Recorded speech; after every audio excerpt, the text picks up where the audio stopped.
একটি ইমেজ তখনই ভালো লাগে যখন তাতে ভেরিয়েশন খুঁজে পাওয়া যায়। আমরা প্রাত্যহিক জীবনে যা দেখি বা নিত্য যা দেখি তার থেকে ব্যতিক্রম যদি কিছু আমরা দেখতে পাই, তবে সেখানে আমাদের দৃষ্টি বন্দী হতেই হয়, দৃষ্টি সেখানে আকর্ষিত হয়। এই লেসনটিতে আমরা দেখব কিভাবে ইমেজ ভেরিয়েশন প্রয়োগ করা যায়। এক্ষেত্রে আমরা একটি খুব সহজ ভেরিয়েশন প্রয়োগ করব একটি সহজ লেসনের মাধ্যমে। তো চলুন দেখা যাক কিভাবে তা করা সম্ভব। প্রথমেই আমাদের যে ইমেজটিতে আমরা ভেরিয়েশন প্রয়োগ করতে চাই সেই ইমেজটি নেই। ভেরিয়েশন প্রয়োগের বিভিন্ন ধরনের পন্থা রয়েছে। তো আমরা এক্ষেত্রে একটি ওভারলেইং লেয়ারের মাধ্যমে এবং তাতে মূল মেথড কিয়ের প্রয়োগের মাধ্যমে আমরা এতে ভেরিয়েশন সংযোগ করব। তো দেখা যাক কিভাবে তা করা যায়। ছবিটি নেয়ার পর আমরা এক্ষেত্রে একটি নতুন লেয়ার নিই।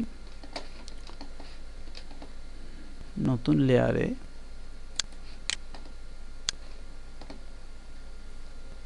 আমরা বিভিন্ন ধরনের রং দিয়ে কিছু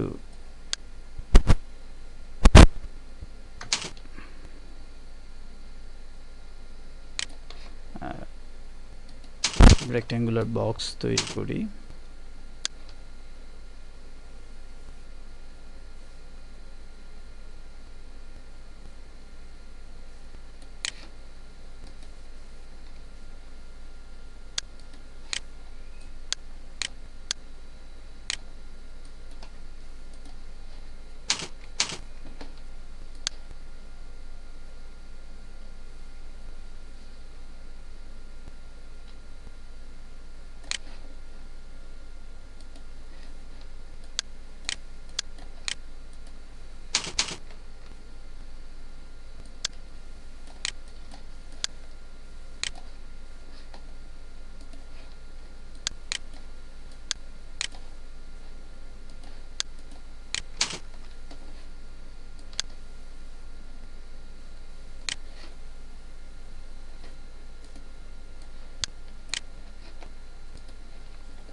এবার তৈরিকৃত এই বিভিন্ন রঙের রেক্ট্যাঙ্গুলার লেয়ারটিকে আমরা আমাদের পূর্ববর্তী ইমেজের উপর প্রয়োগ করে কিভাবে ভেরিয়েশন আনা যায় তা দেখব।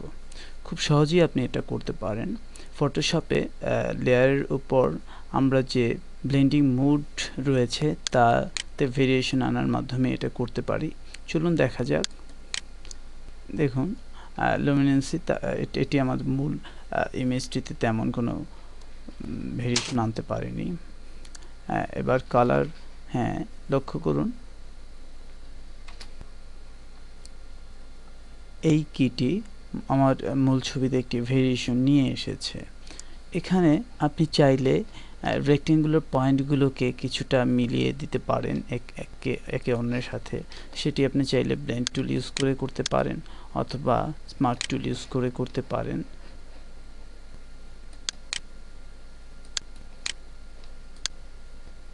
লক্ষ্য করুন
ইমেজে ভেরিয়েশন আনা মূলত আপনার ক্রিয়েটিভিটির উপর নির্ভর করবে।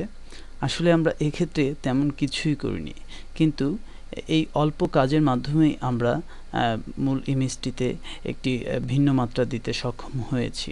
আপনিও এরকম বিভিন্ন ধরনের ক্রিয়েটিভিটি প্রদান করে আপনি আপনার ইমেজটিকে আরও আকর্ষণীয়, দৃষ্টিনন্দন করে তুলতে পারেন।